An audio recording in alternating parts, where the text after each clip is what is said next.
Hey, good evening, Wings Faith and Faith Nation. I know my wife is silly. I'm sorry. Good evening, Wings Faith and Faith Nation, and welcome to another Transformation Tuesday and to another tag team session. Let me say, I know first of all that we are experiencing some inclement weather. I understand that there are torrential rains falling and tempestuous winds blowing, but there is a word in the house. There's a word for your house, and I'm so grateful that you took time. I pray and hope that everyone is somewhere safe, and I pray and hope that everyone is somewhere sheltered.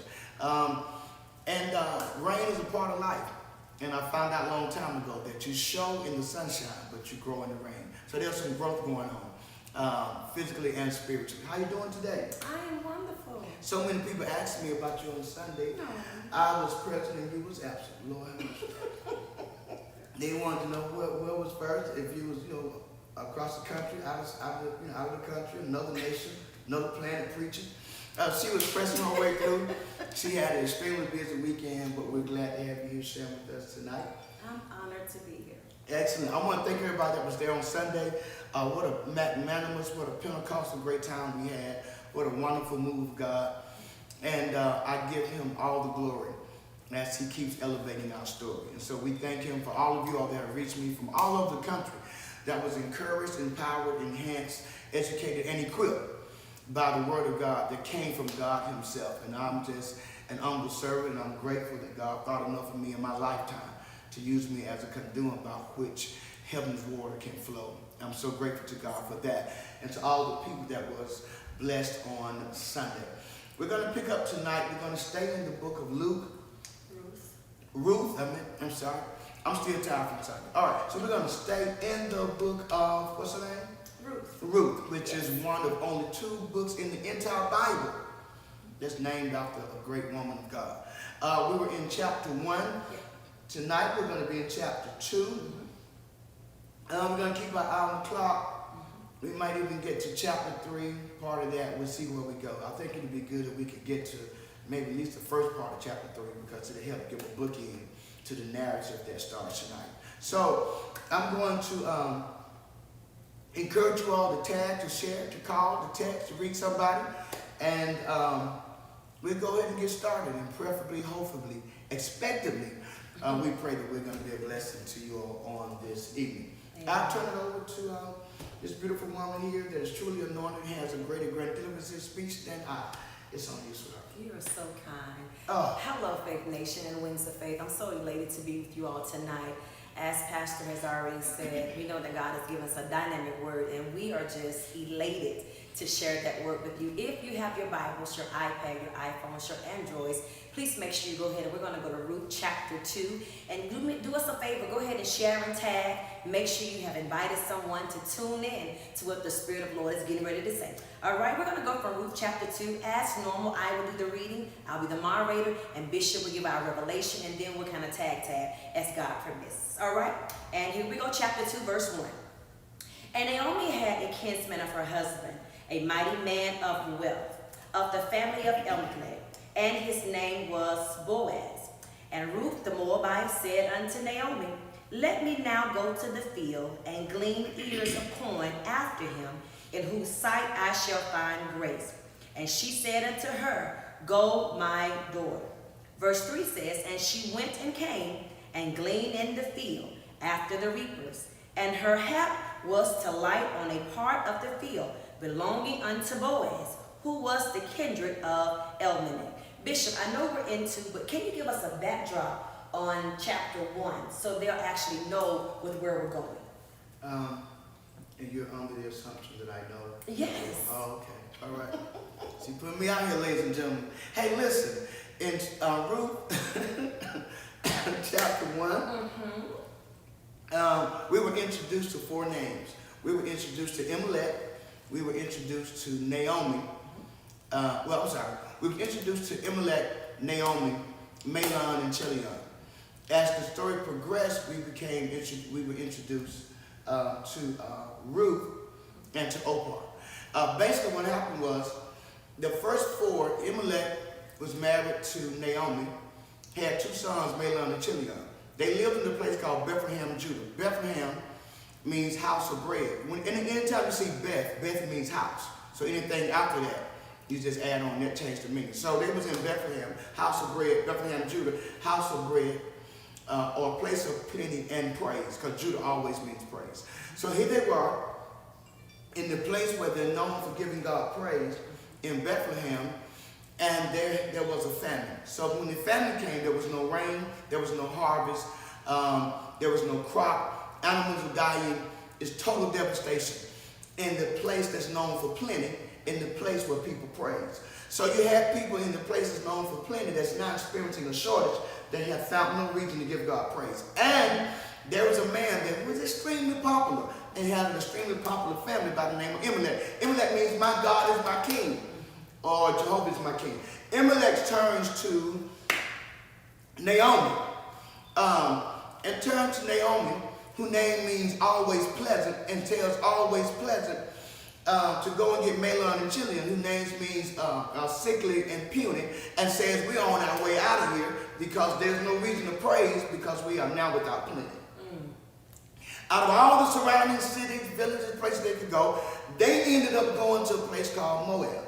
Moab in the Bible is symbolic, and it means wash bowl or wash pan or wash basin.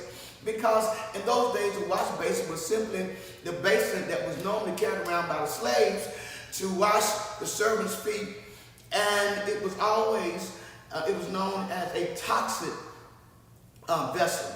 It was a pan that was filled with toxicities as they washed the debris, the trash, the grit, the mud, the dirt, the sweat off of people's feet. Because in those days they walked around in open-toe shoes, much like yours, and so the soil and the dirt and everything, after 8 hours, 10 hours of walking in 90 to 100 degree heat surplus, their feet would be caked, and so then they would put them in the basin and wash them. But at the end of the day, they would take the water and throw it out much like dishwater.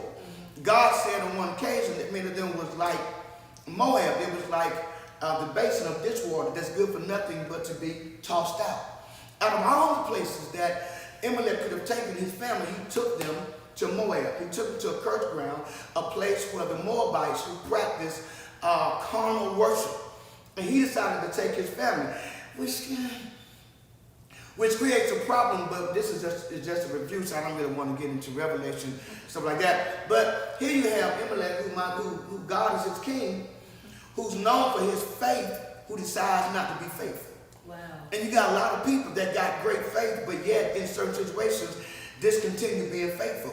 Yeah. Now, people want to blame Naomi, but you really can't blame Naomi because Naomi was submitted to her covering. And she was being submitted to her covenant. And so what happened was he takes them there to Moab, and in his mind he's thinking, man, we're just going to go here, wait till the famine stops, and we'll go back. But biblical commentary says they ended up staying there 10 years. But not only did they stay there 10 years, but something even more horrible and horrific happened. Elimelech died. He died, and he leaves Naomi, Mahlon, and Chilion in Moab. But they're too broke to get back to Bethlehem at this time. So now you got a tombstone in Moab, but inside the grave is a child of God who is known for my God and my King.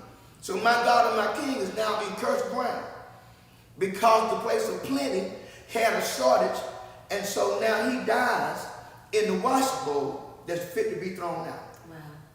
And the first thing that happens is so now you got Naomi who's broke and brokenhearted with a broken covenant, having broke her faith.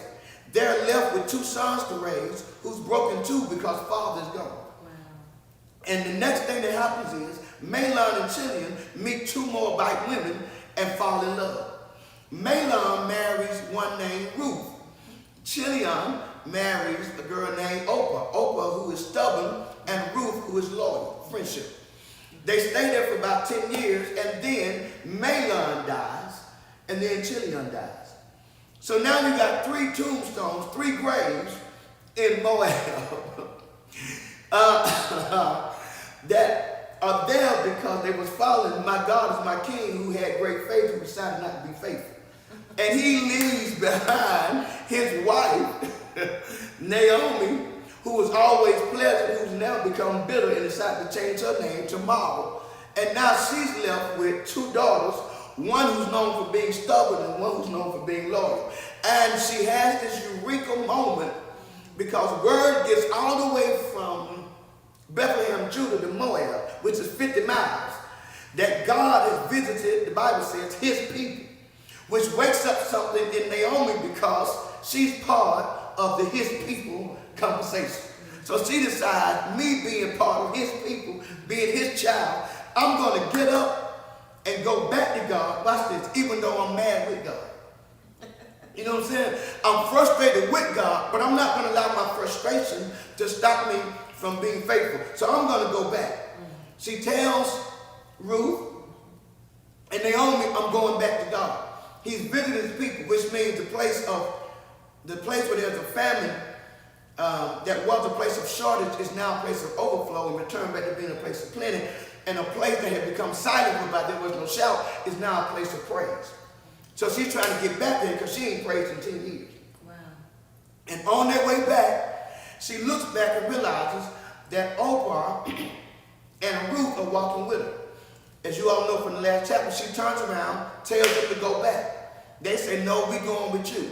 They walk a little further. She gets right to the outer border, right to where she's getting ready to exit out of Moab. She turns back one more time and says, no, I want y'all to stay. Go back and be with your mothers. And then she gets into a deep, profound conversation. She begins to say stuff like, I have nothing else to give.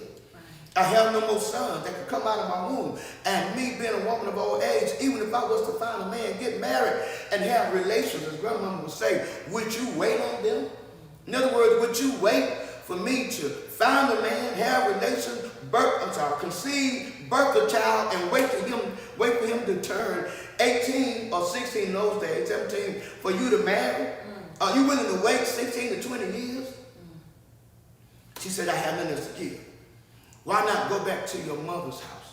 Go back and be to your family what you've been to me. Because evidently, based on biblical commentary, they had done well by her.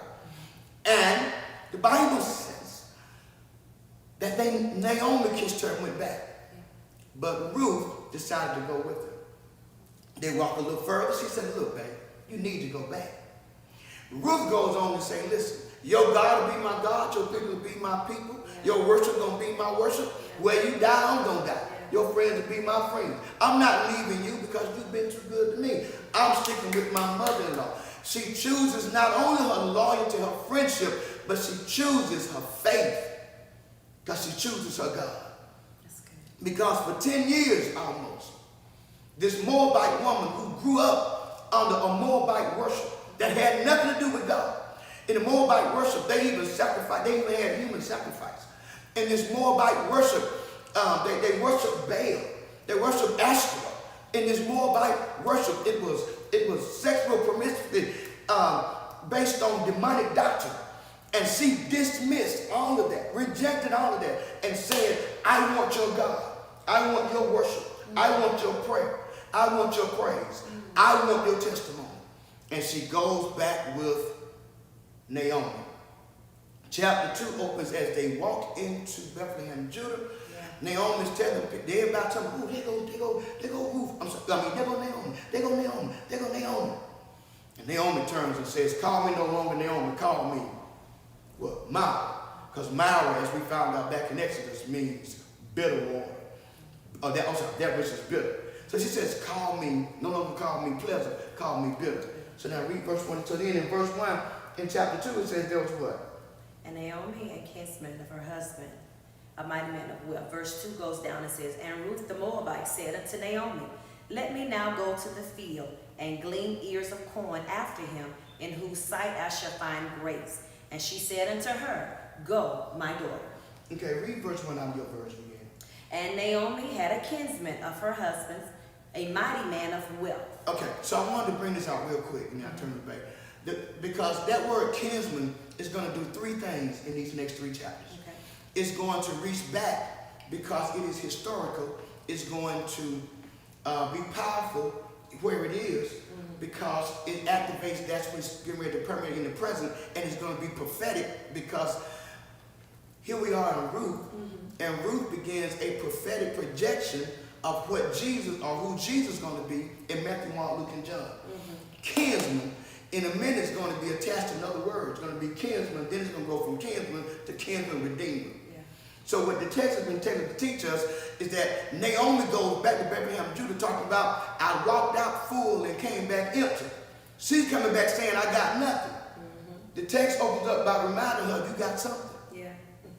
Because this guy Boaz, who Ruth have yet to meet, who you have forgotten, has been favored by God to be the answer for all your questions and a solution for all your problems.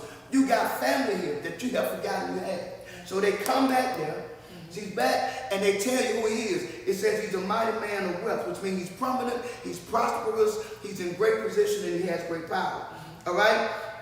And he's related to Elimelech, who has died, which means that Elimelech is in the grave, but his legacy is still alive. You gotta get it with me. So the legacy of who's been buried is getting ready to birth something that'll keep them living.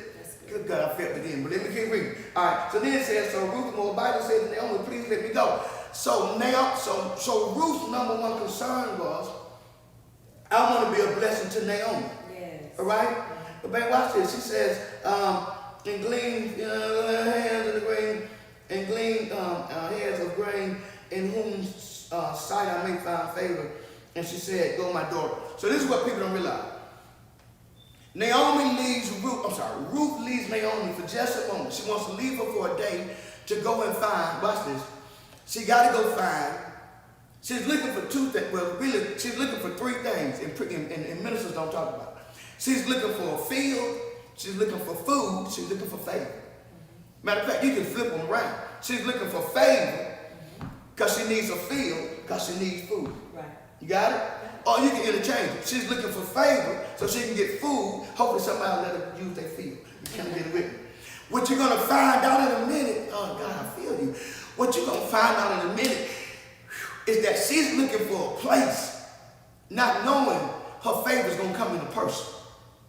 Because God never puts more favor on a land than he does on a man. His greatest favor is always to be on woman and man. It's never going to be just on the land. But she's looking for a place, not knowing that she's getting ready to meet a person. But the person she's going to meet is going to be the person that owns the place, which is going to be the person that introduces her to favor, that's going to further her in the fullness of God, but it's unbeknownst to her. She's walking around with a question, not knowing God got an answer. She's walking around broken, not knowing God have already made her whole. She's right now walking down the street as the poorest lady in town, not knowing that in one chapter she's going to be the richest one. Wow. She woke up this morning broke, but she's going to lay down in one more chapter, and ain't going to never have to worry about paying the bill again. She came to Bethlehem, Judah, a nobody, but she's the only one in Bethlehem, Judah, who's going to go down outside of Naomi. She's the only one in Bethlehem, Judah. She's the only Moabite woman that's going to go down in biblical history as being in Jesus' family tree. If Jesus was to have a family reunion, he couldn't even have it without Ruth. The Moabite who spent her whole life talking about, I don't want God. Spends eternity sitting up there. She probably there right now leaning on Jesus' shoulder talking, that boy know that story. That boy know about me. Because she goes to heaven. Unbeknownst to her. And I'm going to turn on you. Babe, unbeknownst to her, all of these riches has been afforded her. All these riches got her name on it. But she's bankrupt. Just because you bankrupt today don't mean you can't be rich tomorrow. Just because you broke today don't mean you can't be whole tomorrow. Just because you're lonely today don't mean you can't have companionship tomorrow. There's a lot of things that got your name on it that God has yet to release. In a couple of months, we're going to celebrate in the United States and all the world. Breathe, Drake. We're going to celebrate an event called Christmas. On Christmas morning, our kids receive, I'll just put it on kids, our kids receive gifts and giftings. But do you not know that most of our kids will lay down on Christmas night not knowing what's under the tree Christmas morning? Because that's what God does. He shops in secret. He knows your list, but he knows his list. And his list for you is always better than the list you got on your own. Yes. She looking for food, God got faith. She looking for a place, God got a person. She looking for a meal, God got a marriage. Girl, let me stop. Don't stop. I gotta stop. Go ahead, because it'll be 10 o'clock. And then once you start, go ahead. Go ahead. You said a couple of things that I just want to piggyback off of. One of the things that you just hit on was about the genealogy. You talked about the genetics. And I hear a lot of times we look at our bloodlines. We look at those that we are relationally connected to, our mothers, our fathers, those that we have history with. But it's funny to know that the God that we serve, he will not always bless you with who you are genetically connected to.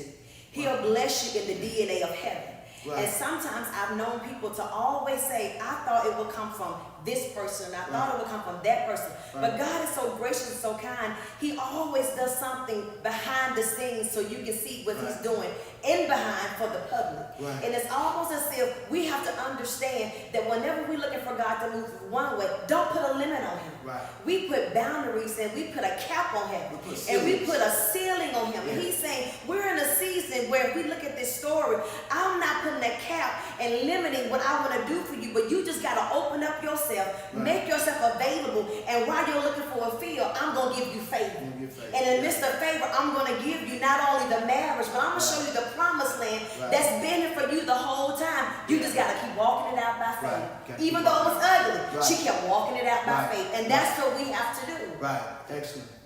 Yeah. That's it, man. I ain't gonna about it. Well, what I do love we're in chapter 2, verse 2. One thing we read here in this text, we talked about what Ruth said. She said, let me go to the field and glean ears of corn after him, in whose sight I shall find grace with. It's something about that because guess what? She made this own proposal herself. Yes, Naomi didn't send her. She said, I'm going to go and be a blessing and find a blessing for you. Right. Most people that are prideful, they don't want to humble themselves to be a blessing to somebody else. Right. They don't even want to acknowledge, I need some help, and you can't give it to me. Right. But she was willing and ready to leave to glean. Yeah. She was willing to stoop so that she can get a sacrifice. Right. All because someone that had found favor, and she didn't even realize it. Right. Well, you think about it. She's getting ready to operate now in what is called reciprocal appreciation. Yeah. Because what happened was, the only reason she's leaving Naomi is because she wants to come back and bless Naomi. Bless Naomi, right. Because she realizes the whole while I was in Moab, you was good to me. Yeah. And now your footsteps have gotten slow, but I had not forgotten all the doors you opened before. Yeah. So she leaves to try to find grace to try to come back and bless her mother-in-law. Babe, she said she said, I'm going to see if I can find leftovers. Yeah. That was powerful. Because that's what the vendors was looking for. Right. She said, I'm willing to get the leftovers that they drop. That is powerful because I know one scripture talks about I can just get the crumbs from the master's table. Right. Sometimes it's not even the whole loaf that God is going to use to bless us. It's the crumbs off the table. Right. It's the leftovers. Right. We got to be willing to say, God, whatever you want to do in my life, we sing a song, whatever you're doing in this season, don't do it without me. Right. We got to have that mentality that if it's a crumb, it's going to be more if God blesses me with it. If it's the leftover, He going to bless me in the leftover because while the leftover has the ability to be the harvest that I've been in line for. But think about one of the most devastating stories in the Old Testament writing was when God destroyed the world by water. And people never think about this. God destroyed the world by water. when the ark finally rested on my ark, when the ark finally rested, right? Everything around it had been drained, everything around it destroyed. Yeah. Right? So you ask yourself, well, why are we still here? Because God left Noah enough to start over again. What he left and what he started with. Yeah. But it was sufficient enough to not only start over, but start a new life, a new watch world, a new culture. You know what I mean? But he had to embrace what was left and get his mind. Man, I almost. Sometimes you got to embrace what's left and stop crying over who left. Come on, Bishop. Because a lot of times we get caught up on who left And the stuff that's left, instead of thanking God for what we got left. Yeah. And that's where she was. She's going to get something that's been left. And for what I want to say to those that are watching that may be in the middle of a transition, it's okay to begin again. Some people fight the fact that we have to start over. But it is a blessing in beginning again, because why? Some people look at beginning again as if I'm stuck or I'm stagnated. No, you're evolving. And God has a way of evolving you from beginning to the finish. We have to be able to be sensitive to what God is doing. So it is okay. So I'm praying for those that are in the middle of a transition. Be blessed tonight that God has anointed you to begin afresh and begin anew. Yeah. When you think about it, when they began again, they began with something they didn't have the first time. Yes. Lessons learned. Lessons learned. And sometimes God takes that space, that disconnect, that discontinuation, that dismissal, and that we fight about. Yeah. And what happens is we think God has disconnected us when really God is developing us so that the world would never be able to discontinue us again. Come on here. You know, sometimes you it's subtract. To add. Yeah. Because he has the strangest mathematical skills that's ever been revealed. Yeah. I mean, think about it. He gives to you by taking away. Yeah. That's crazy, you know. And so that's just how he do. He adds by subtracting. He multiplies by dividing. Yeah. That's just what he do. That's why he says, give me 2 fish and 5 loaves of bread. You know, you're going to take that away. Now what you going to give me back? Yeah. I'm going to give you back enough food to feed 20,000 people. The God. bed about so they fed 5,000. No, that was how many men. Yes. But they fed about 18 to 22 total. That's just the arithmetic of God. Yeah. And God specializes in trading post blessings. He wants you to give them what you got. So he's trading post blessings. See, the trading post in the day was where it was be equivalent to what we call a pawn shop. You take in one thing and walk out with something else. Yeah. God is a trading post God. That's why he says, give me your sorrow, I give you joy. Give me what's broken, I give you hope. Yeah. You know, and a lot of times we want to hold on to what God wants us to trade in. You know what I mean? Because we got to be mostly attached to what's in our hand and don't realize that what God got in the back is finna blow that out the water. It can't even compare. Yeah.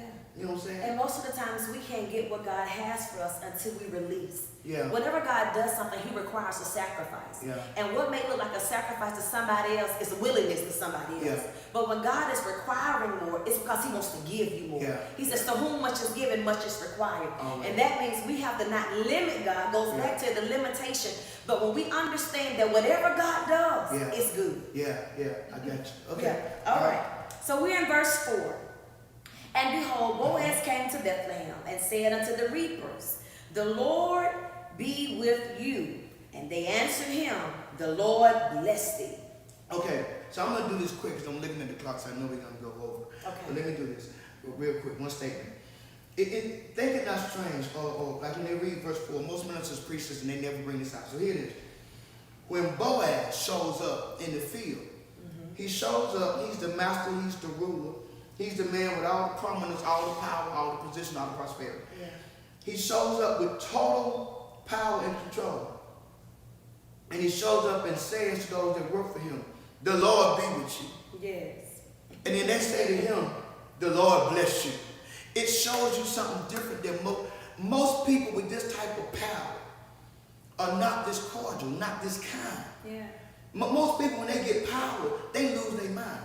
That's why in church, the most dangerous thing we ever did in church was we gave people titles.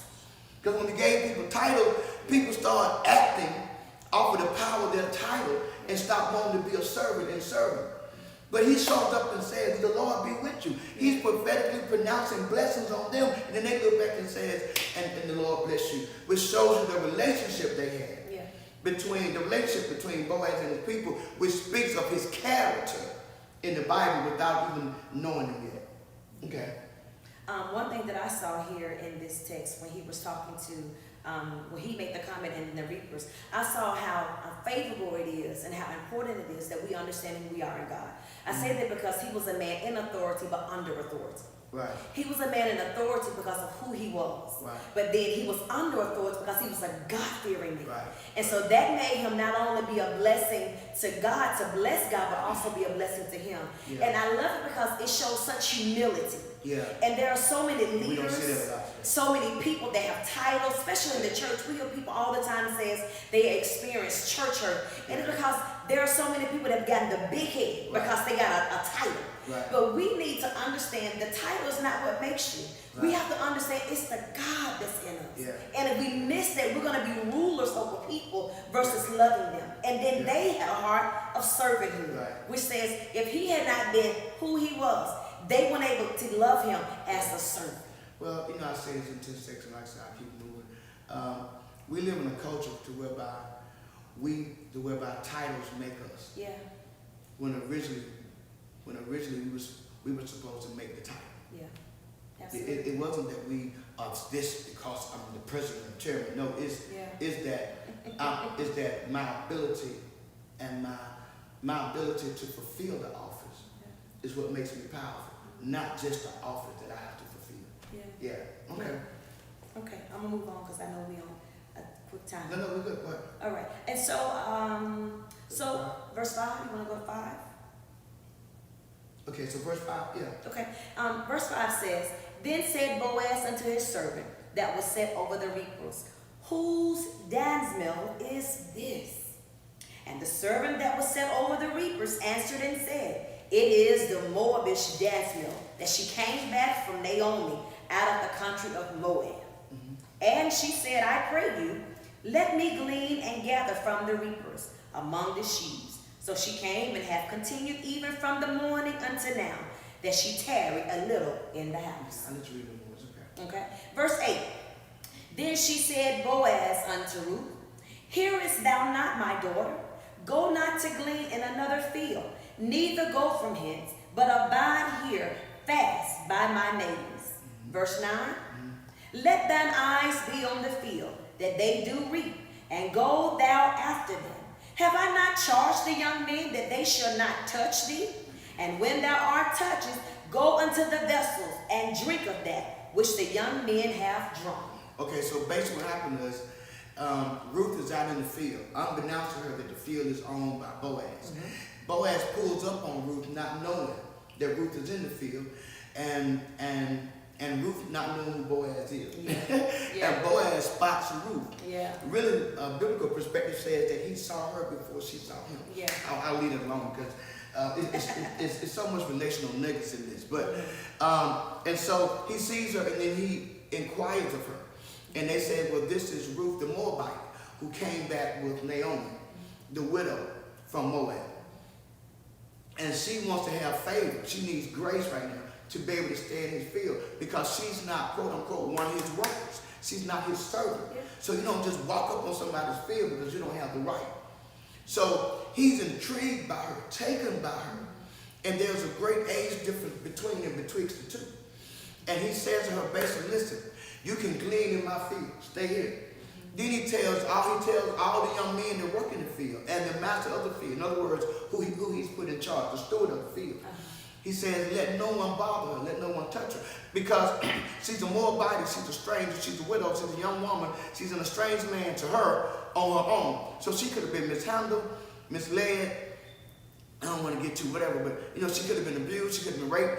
Any of those things. So he put the men that was working with her as her security, as guards. Mm-hmm. Then he told the women to keep an eye on her. So he took the other servants and made them her sisters and her protectors. And then he said if she should get hot gleaming in the field, anytime she wants to stop, let her stop. Yeah. Let her go get a water. Yeah. So what Boaz has done in one conversation is he's given her peace, he's given her provision, and he's given her protection. Oh, that's just like a husband. Can I get with it? Yes. And then he also engaged in the connections of what people he wanted around her. Yes. See, people don't like this part because this gets into some relationship, whatever. He says to her, whatever you do, don't go to that field.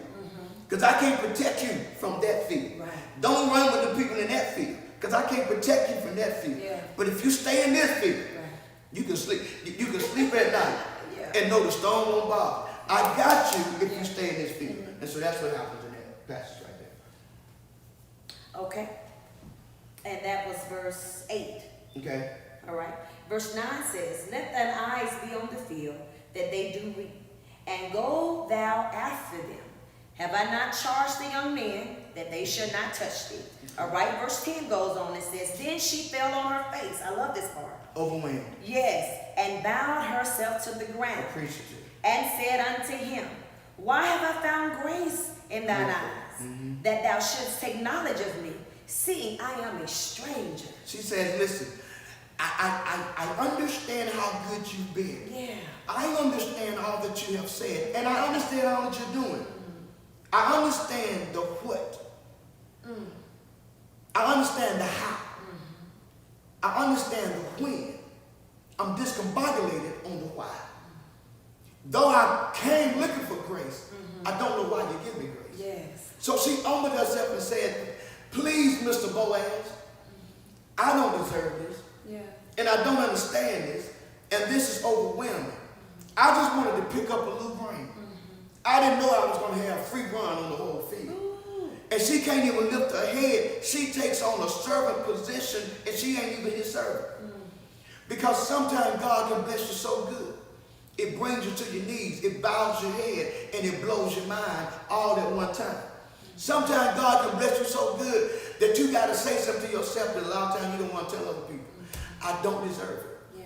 Yeah. As good as I think I've been, as faithful as I've tried to be, God, I know something that nobody but you know. That's right. You know I don't deserve this. You know I don't deserve it.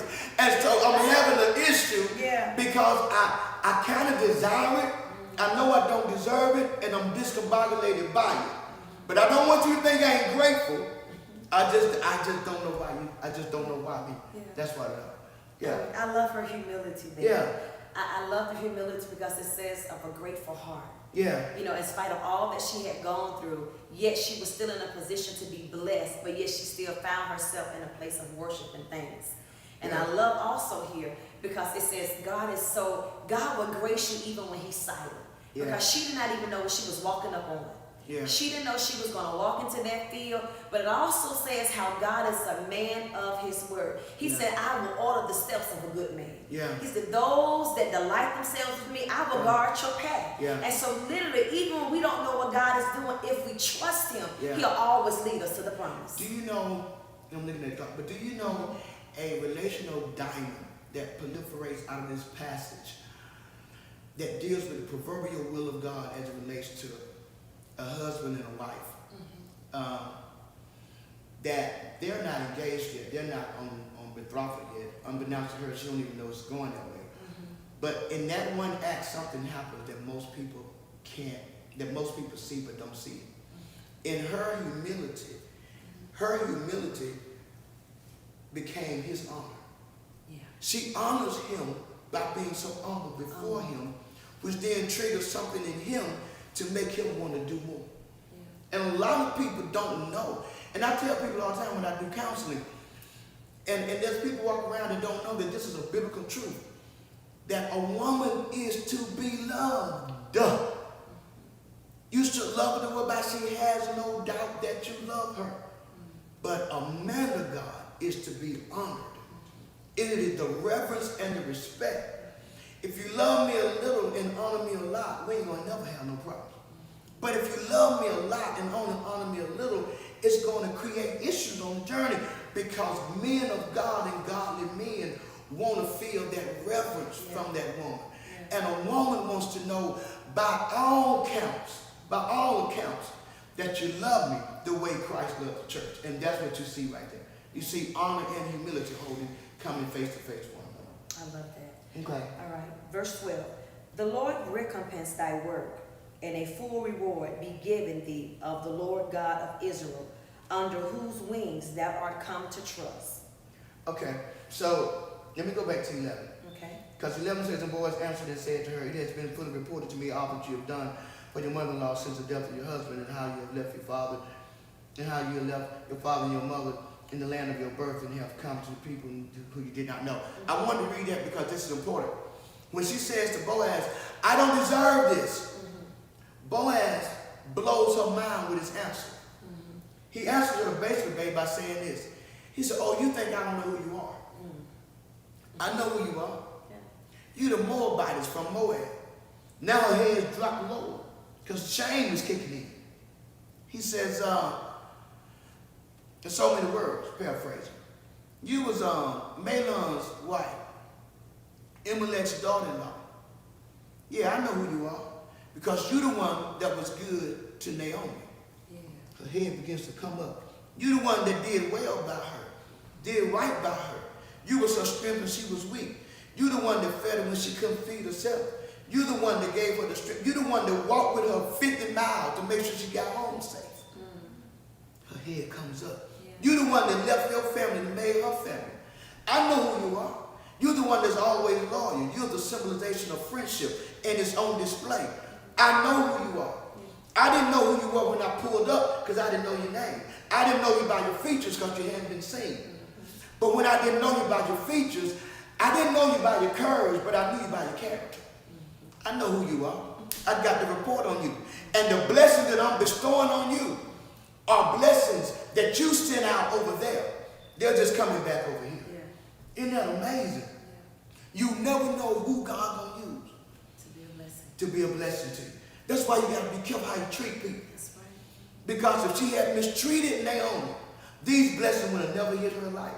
But she treated her right. She walked with her every step of the way, and she shows up. And then she gets there. While Naomi is at home talking about, I'm bitter. She out in the field building, and now she's better. You know what I mean? And you know what? And that's a good combination. It's one, listen. If one of y'all is bitter and the other one is better, you might find something. But if both of y'all are bitter, you're going to end up having a problem. So bitter is at home. Naomi is building, and now she just got better.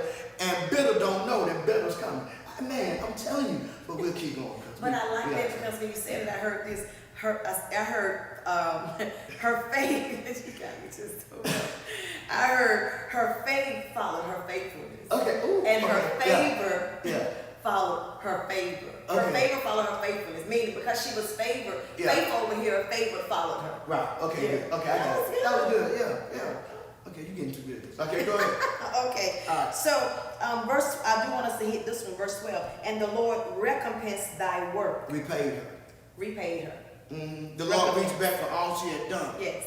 And now he's getting ready to give a double for her trouble. Yeah. Because she thinks her sacrifices have gone unknown and unrecognized. Yeah. And Boaz is telling her, God's going to repay you. Yeah. And I think it's a season. For lost wages. Yeah. But that's the season that we're in. We're in the season of recompense. Yeah. I think in Joel it says, I will redeem the time. We're in the place where God is going to restore everything that the locusts, the cankerworm. He says, I am going, when you talk about recompense, it means to repay. It means to pay in full and return. And I believe that there are some people that God has found favor prophetically in this season. That he said, you're in the hour of recompense. You're in the hour of payback. I said, get ready for the big payback. Because I just bought this time. There you go. I just bought this time. And that means even in your years and your days when you didn't understand what was going on. He said, I'm going to reward you for your faithfulness. Because so many people stayed faithful while they was being fought. Yeah. They stayed faithful while they was being fought. They stayed engaged to him while they was being injured. They stayed true while they was being tested. But they was frustrated because it took God so long. And God sometimes is just building your bank account with him. So that when he finally casts a check in, it's not quote unquote your daily bread. It's gonna be overflow. It's gonna be enough for you to bless this person, for that person to bless that person, that person to bless that person. So it's all coming full circle. So in other words, while you're waiting, he's working. He's working. Right. Just keep waiting. Yes, just keep waiting. Verse 13 says, then she said, let me find favor in thy sight, my Lord. For that thou hast comforted me, and for that thou hast spoken friendly unto thine handmaid, though I be not like unto one of thine handmaids. Right. And Boaz said unto her, at meantime, come hither, and eat of the bread, and dip thy morsel in vinegar. Right. And she sat beside the reapers, and he reached her parched corn, and she did eat, and was sufficient of what she had left. It supports what I said earlier in the presentation of the passage in my introduction. I said she was looking for food in a field. Yeah. not knowing she was going to find favor. So now she says to him, give me favor. And because, to be honest, what God knew that she didn't know was that this journey had nothing to do with food. It had nothing to do with field. It had to do with favor. It had nothing to do with a place. It had to do with a purpose. This right here is even greater than most Bible readers understand. You know why? Tell me. Because the whole book of Ruth really ain't about a field. It ain't about food. It connects favor. It's not just about a place, nor is it just about a person. Because once you get to the New Testament, you find out what the book of Ruth is really about. It's a promise and a prophecy. I love it. Because by the time you get to the end of Ruth, right, they marry, right? Yeah. And then they have a child, right? Yeah. And the child's name, Obed, right? And then he has a child. Yes. You remember? Come on. Jesse. And then Jesse has a child. His name David. But now he just wasn't any David. He's King David. It was King David. You see what I'm saying? And then King David has a child. His name's Solomon. And then all of them going to be at the reunion. Yeah. But we'll be there too. Yes. Because they can't crown until we get there. That's right. My mom taught me that. Don't worry, baby boy. Yeah. They can't crown them till you get there. All in the family tree. Yeah. But unbeknownst to her, she thought it was about food. Yeah. It's about the fulfillment of a prophetic promise that had to come. And Jesus is going to be coming down through the DNA of that up until Mary, to make it a part of his genealogy. Isn't it amazing that God will give us this scripture to talk about in the 8th month of the year, the month of birthing, and you just summarized this whole chapter. I believe that we can declare, one from the beginning. I believe that we are prophetically in a season that God is going to perfect his promises made to his people. I believe that this is the month, this is the hour, we're in the moment, space, and time that God is prophetically saying, if you stand still and watch me, I'm going to manifest the promise spoken over your life. Wow. Because there are people that have gone through the last 7 months of this year and have not seen anything. But in this new month, this 8th month, I believe that God is saying, this is the month that I'm going to release what I said. Yeah, and there's some people that's going to have the contractions this month, going to have the birth next month. Next month. Yes. But between now and New Year, there's going to be such an outpour of blessings, but they're going to hit those that have been faithful. It's going to be mind-blowing to those who are witnessing. That's why you can't run.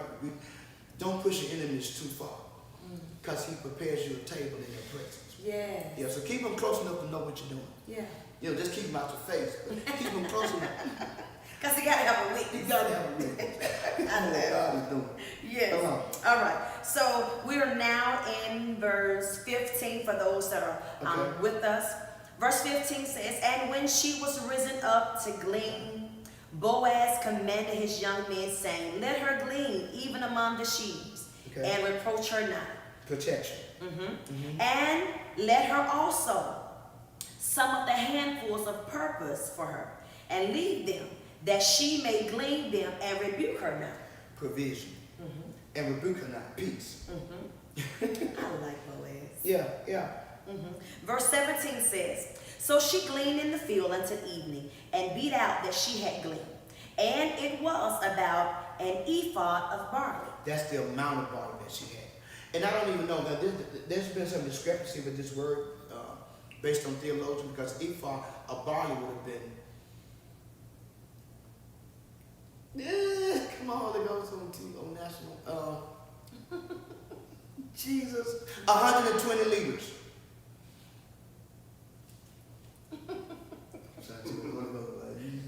Could have brought the two a little quicker. I think it would have been like 120 liters. And so the only reason why that's a discrepancy is because they've always argued, theologians have argued, that there's no way she could have gotten all that home. But they may have put ephah in there so that the biblical readers would understand that she was an overflow. That it was so much, it leaves an imagination to the mind of the faithful, that she may have gleaned so much that she may have had to have help getting it home. I love it. I just receive all of it. Okay. From us. I receive Okay. it. Okay. Verse 18. And she took it up and went into the city, and her mother-in-law saw what she had gleaned. And she brought forth and gave to her that she had reserved after she was sufficed. Right. 19. And her mother-in-law said unto her, Where hast thou gleaned today? And where wast thou? Blessed be he that did take knowledge of thee. And she showed her mother-in-law with whom she had wrought, and said, The man named with whom I wrought today is Boaz. Okay, so really important. She gets to Naomi's house. Naomi opens the door. Where have you been all day? Because remember, Ruth went out early that morning. Right. When she gets back, it's night. It's night. So Naomi said, Where you been all day? And then she looks and she got all this grain and all this barley. She said, My God, how did you get all this? Who gave you this? What happened? In other words, girl, sit down and tell me the story. Y'all know how to get talk. Girl, sit down and tell me the story. And she said, Mama, I went into a field, found grapes in a field. Matter of fact, we're going to name the field of favor. I went into the field of favor, Mama, found food. I found food in the field. Mama, you ain't going to believe it. And listen, I done ate already, Mama. I done ate 3 times a day. And then guess what? On one of my breaks, I ate with the master. Because remember, on one occasion when Boaz was there, he had to come and sup with him. Yeah. She said, Child, who did you? And then she let the name come out. They could see telling Naomi something. She said, Mama, all I know his name is Boaz. And Naomi, listen, y'all. See, the Bible doesn't always record emotional preparation. And so Naomi probably jumped up and said, wait. His name is who? Boaz, Mama. I ain't never even heard that name. I don't know what that means. And I bet time she said it, Naomi had to know. Naomi probably looked at Ruth and said, Boaz? Yeah. You talking about Boaz? Wow. You talking about the Boaz? Mama, who is Boaz? Boaz is a kinsman redeemer. He's in your baby girl. Yeah. Boaz is related to your father-in-law, which related to your husband. Boaz actually has the power to fix it. You don't know who Boaz is, do you? No, Mama, his name Boaz. What a crazy name. Because his name means, in him is my strength, in him I find strength. Wow. A lot of women got a bow. Everybody ain't got a Boaz. Now, I could run some stuff on y'all, but it'll be so deep, it'll be trending between 9 and 12. And right now, I got too much favor flow on my way to just personally go out here and get something negative. But y'all just flow with me. Some people got a Boaz. Yeah. Some people got a lazy. Some people got a broke. Some people got a cheating. Some people got a lie. Some people, you just fix it right there and keep going. But everybody ain't got a Boaz. Everybody don't have. In him is my strength. Yes. And in him he strengthens me. So that's what she said to Naomi. A eureka moment happens. A light comes on. Naomi gets an awakening. And now, who's been campaigning that she's bitter is pleasant again. Isn't that amazing? Only God. In the sovereignty of God, Naomi is full. She says, Baby, out of hundreds of fields in Bethlehem, Judah, you somehow or other end up in his field? Did you tell him who you was? Yeah, Mama. He know about me? Yeah, Mama. So he done with your blessings? Yeah, so you could be blessed, Mama. Mama, so now she get ready to say, tell me about the man, Mama. Yeah. Tell me. Because see, sometimes conversations switch. Sometimes you the pilot, I'm the co-pilot. Then there's sometimes I be like, hold on, give me the wheel. I got this. So in a minute, Ruth right now is driving. But in a minute, Mama gonna say, give me that wheel. Yeah. Sit down, baby girl. Let me tell you what God done like this for us. Because he can't redeem you and not redeem me. That's right. Can I get it with you? I love it. I do too, I'm telling you. Okay, I know I'm saying, I'm sorry. Okay, go ahead. Okay, yeah. I'm sorry. So can we just release that God is getting ready to divinely connect you to your blessing? Yeah, that'll work. Go ahead. Yeah. Go ahead. So I declare decree and declare. Yeah. That God is in this hour prophetically, divinely connecting you to your promise where your strength is going to come from. Because Boaz means what? In him is my strength. All right. And strength right there means power. Yes. In him is my vigor. In him is my help. In him is my fullness. Yeah. Yeah. Love it. Okay. All right. So now we are in verse. I don't know. I got caught up. I I know we're in Ruth though. All right. So we're in verse 20. And Naomi said unto her daughter-in-law, Blessed be he of the Lord, who have not left off his kindness to the loving and to the dead. Okay, one thing, right? Yes. When he said, Blessed is the Lord who has not left off his kindness, because you know what that really means? It means, blessed be the Lord who have not forsaken us. Those that are living, she's talking about her. Talking about Ruth. All those that are dead. She's talking about Elimelech, Mahlon, and children. She's saying, God, you're still honoring who was here. Wow. And you're honoring who's still here. Because who was here and who's still here had a covenant. And though faithful, though the man of faith didn't prove to be faithful in one season, you didn't discredit his other season. Because he didn't spend his life in Moab, Elimelech. He spent his last season in Moab. And God is such a good God that he favors above our fractions. And he sent miracles sometimes to override our messes because he looks at our whole heart. I don't mean to get off, but I just want to go in this subdivision. Go in this cul-de-sac. Just turn around. Because that's what most people do. They just go in cul-de-sacs and turn around. So we're just going to go in this cul-de-sac. We can't stay, y'all, because I ain't got no time. We're just going to turn around real quick, right? Oh, God, I'm going to get caught up. I'm going to get caught up. Go ahead. This tag team Tuesday. I mean, but... Okay, now, you go. I can read it. Go ahead and read the next one. Yeah, go ahead and read the next one. Okay. All right. I got you. Go ahead and read the next one. All right. And so verse 21 says, And Ruth and the Moabites said, He said unto me also, Thou shalt keep fast by my young men until they have ended all my harvest. Wow. 22 and 23 is the last two verses. And it reads, And Naomi said unto Ruth, her daughter-in-law, It is good, my daughter, that thou go out with his maidens, that they meet thee not in any other field. So she kept fast by the maidens of Boaz to glean unto the end of barley harvest and of the wheat harvest, and dwelt with her mother-in-law there. Because she was concerned about the harm that could have proliferated against Ruth if she decided to switch fields or stop along the way. So she tells her, listen, in this season, you cannot detour from your detail. Bishop. Let me say it again. You cannot detour from your detail because that distraction could be what the enemy is using For destruction. for your destruction. You see what I'm saying? And a lot of people end up in states of destruction, and they end up with their destiny being dismissed because they paid too much attention to the distractions instead of sticking to the detail. And she's saying to Naomi, she's saying to Ruth, you got to walk from this house to the field by yourself. And you got to walk from the field back to this house by yourself.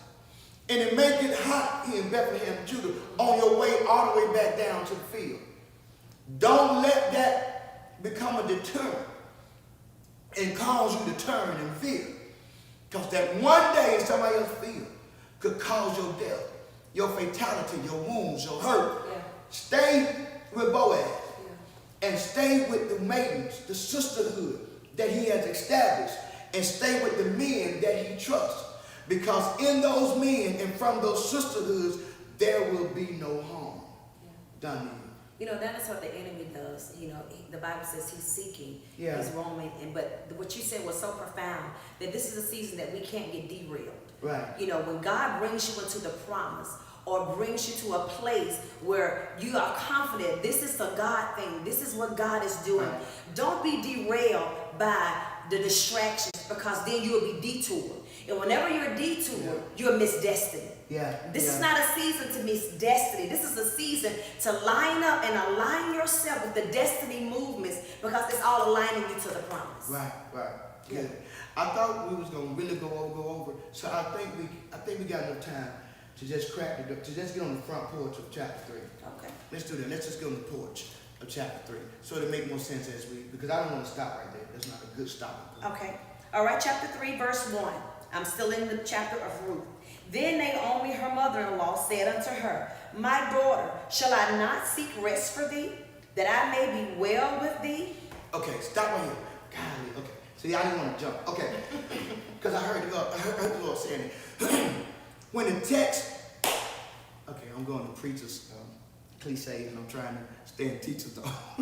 Well, I'm sorry. Okay, so the text has been tailored to teach us and to invite us to this. What appears to be an indiscretion in the text that most biblical readers, most Bible readers read it and they don't understand. So I don't know what versions you got. Like you in King James, right? Mm-hmm. I grabbed this off. Okay, mine is New King James. What is yours? Your version. What is your Bible version? Mine is it on there? No, it's on the inside. Oh, okay. Not the King James version as well. Okay, all right. But the Open Bible, expanded. Okay, so that's a different version. Yes. So that's what I want to say. But there's a word that they use here that nobody ever talks about, and this is going to be good, Marshall. Because it says, it said, I shall seek rest for you. Is that what yours says? Yes. Mm-hmm. Read on 3 and 1 again. I'm sorry. 3. I'm a nerd, y'all. I'm sorry. I'm a nerd. I'm having a nerd moment. Read it. You want 1 and 2? I want 1. I'm sorry. Okay. Then Naomi, her mother-in-law, said unto her, My daughter, shall I not seek rest for thee? Okay, stop right there. Okay, good. Thank you. Here we go. I'll be having this anymore. You're going to take care when I get over. Okay, here you go. So here you go, y'all. When the Bible said, shall I not seek rest for thee? I had to sit up for this, I can tell you. When she said, shall I not seek rest for thee, chapter 3 has just shifted. Chapter 1 is on the floor, is on the main floor. Chapter 2 is on another floor. Chapter 3 is getting ready to jump up about 10 floors. And then chapter 4, you'll be in the penthouse. What is the main jump of chapter 3? That one word that everybody reads and nobody knows what it means. Rest. When Naomi said, shall I not seek rest for you? She wasn't talking about rest that we know. Rest in the Hebrew language right there means, shall I not seek a husband for you? Shall I not seek marriage for you? Because Naomi is old. And she realizes, I'm not going to be here to do what? Protect you. And she realized something else. She said, we got favor right now. We balling right now. We got food right now. But the harvest season is getting ready to come to an end. So when the seasons change, that's why I made it a point, baby, to tell people, this story is not about a place. Yeah. It's about a person. Because in a minute, the place that had wheat gonna have no wheat because the season gonna change. So Naomi was trying to tell Ruth, the place with barley won't have barley in 4 more weeks. The place with wheat won't have wheat in 6 more weeks. So in 8 weeks, even if we save up everything, in 8 weeks, we will get nothing from the place, but we can still get something from the person. Yeah. We need to move our minds. Please don't get upset when I explain this.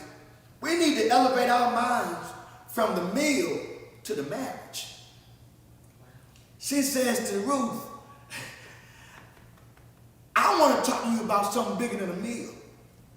I think Boaz is who you ought to marry. That's what the word rest means. It means the inactivity of movement, but it also means to be fulfilled, to be restored, to be renewed. It means to be in a place of peace or promise.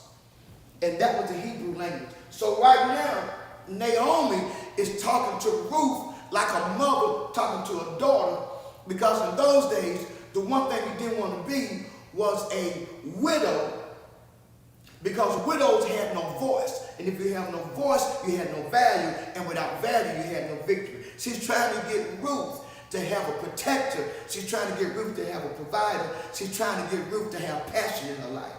She says, you're blessed right now, but this season's going to change. So stop. Don't get so excited about the place. Let's focus. Let's change our attention. Let's talk about the man. And chapter 3 is all about the person and not about the place. I promise you. Read verse 2. Verse 2. And now is not Boaz of our kindred, with whose maidens thou was? Behold, he beareth in the night in the threshing floor. Okay, so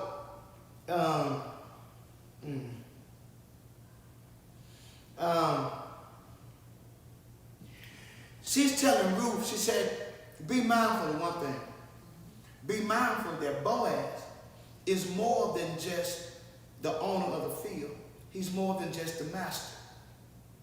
He's family to us. And based on our, because remember now, she's a Moabitess. She don't know their Levitical rules. She don't know their custom. She don't know that Boaz, by law, can marry her and wipe out all her debt and buy back the property that they lost in the 10 years they were gone. So she don't know this, but there's something else she don't know. I'm going to mess y'all up. She does not know that based on Levitical law, based on Deuteronomy law, that because Elimelech is dead and Mahlon is dead and Chilion is dead and you got 2 widows with no son, that gives her a legal right. Hold on, lean in.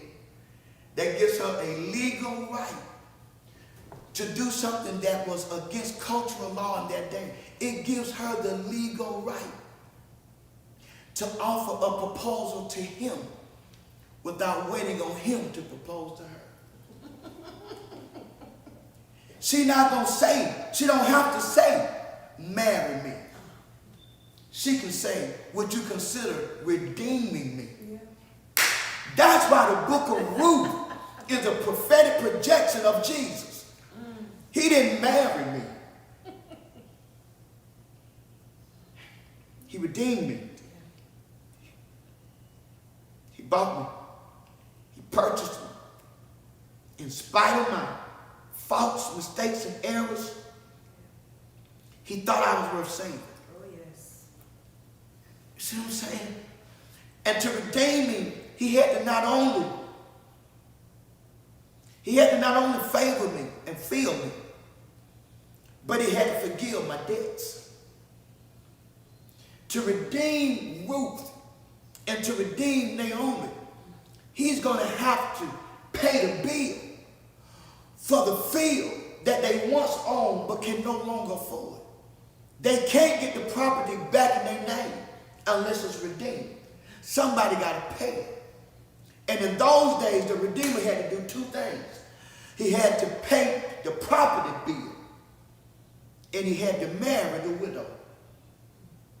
The problem that they're going to face is some kinsman redeemer would have said, I want the land, but I don't want the marriage. Yeah. Another redeemer could have said, I want the marriage. Woo, because they say Ruth was soft. He could have said, I want Ruth, but now I ain't finna pay for all this over here. So they had to find a kinsman redeemer that wanted her favor and her fault. Wow. That wanted her blessing and her bill. Wow. And it's hard to find people that wants your miracle and your mess. That says, I love you for your win and your losses. And so, as Naomi's talking to her, she's sharing with her, she's getting ready to tell her in detail, meticulously, who Boaz, not just who he is, but what Boaz can do and what she has the right to do to introduce all of this to him. And so, let's take about 5 more minutes, we'll close. Okay. Verse number 3. Wash thyself therefore. Look at mama. This old school mama right here. And anoint thee. and put thy remnant upon thee. Sit on this bed, baby girl. So I'm sit right here. Let mama tell you how to do this right here. And get thee down to the floor. To the threshing floor. But make not thyself known unto the man until he shall have done eating and drinking. Okay, so this is what she tells her. Listen, I want you to come here and wash yourself up. Then I want you to put on perfume. Then I want you to put on this nice dress I picked out for you. So here's what people don't realize. So she's been in the field all day. Okay? But mama want her to go and meet this man. But she don't want her to go and meet her just as a stranger, a maid, or a servant. I want you to go and meet her as Ruth, a prospect for marriage. So I need you, one, to wash yourself. Go and get clean. Two, I want you to go and put on perfume, because in those days, oils and spices oftentimes was worn based on the occasion. That's why the story with the one with the alabaster box was so awesome, because it was worth a year's wages. She was known for having men in and out, or for being in and out with men. But out of all the men she had ever been with, she had never put on spikenard. Spikenard was the most expensive perfume she had. But she had never worn it with a man until she wore it with Jesus. Because she had never met a man before Jesus that was worth that spice being on. Naomi tells Ruth, put on your best perfume. You done met the one now. And then she tells her something that people reading the story don't know. She tells her to change clothes and put on a dress. Why is that so important? Because Naomi and Ruth had something in common that nobody else in the area had in common at this time. They both were widows. And in those days, if you was a widow, you had to identify yourself as a widow, which meant that they had to wear mourning clothes, like sackcloth. So think about this. Think about Ruth. I gotta let y'all go. Think about Ruth going to the field every day dressed in black. Ruth going to the field every day with the long cape drape on. She's going in with her head covered. So when people see her, they say, she's in mourning. They recognize her for her pain and for her loss and for her emptiness. Mama said to Ruth, baby, you have mourned long enough. You have been sobering and sobbing long enough. You've been in pain long enough. Because I'm going to say something that's very prolific. I'm going to say something that's profound. Stay with me. And you don't even know what you got in your hand. And I'm going to say this to you on national, whatever. You have no idea what you got in your hand. No idea. I got hundreds of Bibles in this house. Take that Bible, go back to the very front of the Bible. Before you get to a page, open it up. Turn around to the camera. Can you see it? She don't know. This is the Bible with my mom's picture. It's been there. It's been there a long time. So this is the only Bible in the house I don't use. But God had to tell me one day, because I was taking this Bible to the pulpit, and I was taking this Bible on the plane all over the country. And one day God said to me, because every time I look at the Bible, I would tip.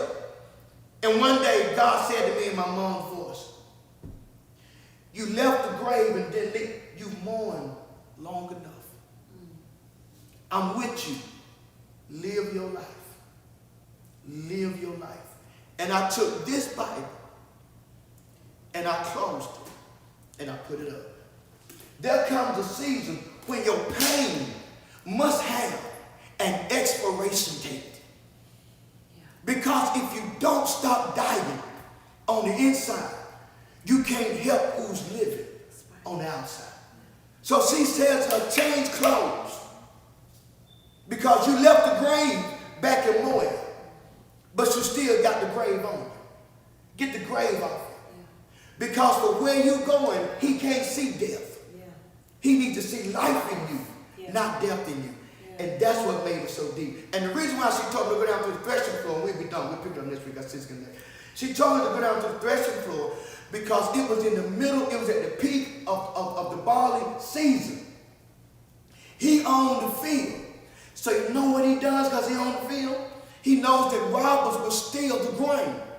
So he leaves his house at night, comes down to his field where he has the floor. Now we all know the threshing floor is. Threshing floor is where they thresh wheat, where they crush it, the Bible uses a term called winnowing. Winnowing is when you take grain, you throw it up in the air, the wind blows, and it blows what? It blows the chaff away. That's the difference between a saint and a sinner. A saint get blown away in the winds of life. A sinner get blown away in the wind. The saint, like the grain, always falls to the foundation. That's why the Bible talks about at the end time, God is going to separate what? The wheat from the tare. Because wheat falls down to the foundation, tare blows away. He's down on the threshing floor where you separate the wheat from the tare. That's where he's sleeping at. And when he will hear noise, he's now become his own shepherd. So when he will hear noise, he'll wake up. Who's out there? And anybody trying to steal will run away. She tells Ruth something that Ruth wouldn't know because she ain't from Bethlehem, Judah. She said, baby, I ain't talked to Boaz. I ain't got his cell number. He ain't text me. I don't have his Facebook. But I know one thing. I know where he is at midnight. Where he at midnight? At the threshing floor on the field. And there ain't going to be nobody around. Then she tells her something that my mom used to say. Yeah, everybody business ain't nobody business. Because it ain't good business. Everybody ain't no business. She tells her, go to the field, but basically, look, don't let nobody know. Don't let nobody see you going. Don't let nobody see you coming back. Don't put too many people in your business, because everybody ain't praying for you. Everybody ain't happy for what God's getting ready to do. And she tells her, go to the field in private to have this conversation and this encounter. And when we pick back up next week, it's going to blow your mind. Because she tells her to go down to that field. Wait until midnight. We talked about midnight on Sunday. Wait until midnight. Wait until he's full to lay down and have him a couple glasses of wine. Wait till everybody gone. Then she said, go to the bottom of his bed or where he's laying. She said, and sleep right there at his feet. She said, between midnight and morning, oh, he gonna turn over. He gonna wake up because he think a stranger in the field. He ain't gonna know an angel is at the foot of his bed. And when he lifts his head and says, who goes there? Raise up, baby girl. Smelling all sweet. Tell him it's Ruth. I have something I want to talk to you about. And I need to have this conversation in private so God can do what he's going to do in public. I want to talk to you about being my Redeemer. And that's where we're going to be next week. So we may close out next week on 3 and 4. So I'll let you close us out. Hey, love you, Faith Nation. Love you, Wing Faith. What up, Mr. Ray? That's what you did. Well, we're just going to decree and declare, as Bishop has already closed, that you are in your redeeming hour. And we're praying that God is going to redeem everything that you lost, for some of you things that you gave away. But according to God's prophetic plan and purpose for you, that this is the hour that God is going to make everything make sense. Wow. Listen, if you want to be a blessing to us, I'm sure they're putting all the giving instructions on the screen.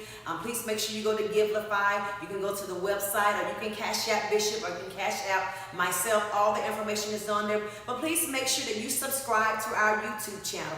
And before we get out of here, we want to just pray that all things are working together for your good. And let me pray right before you pray.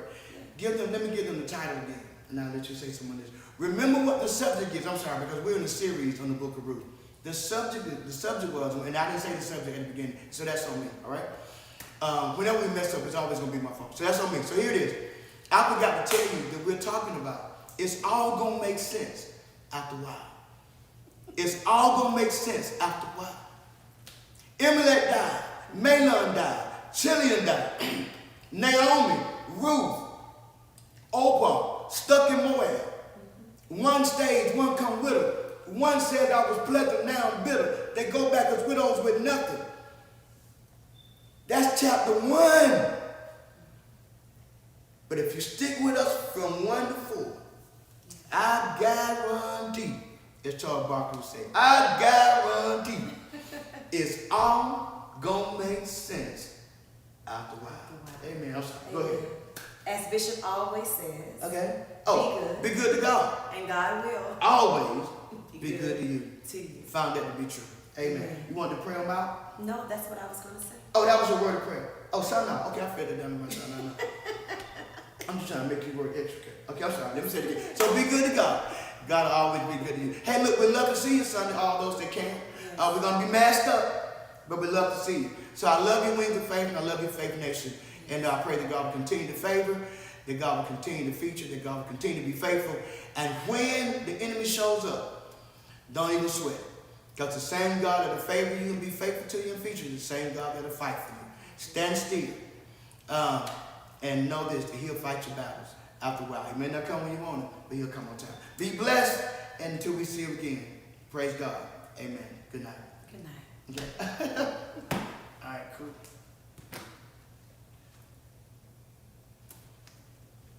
Yeah. Shouldn't have been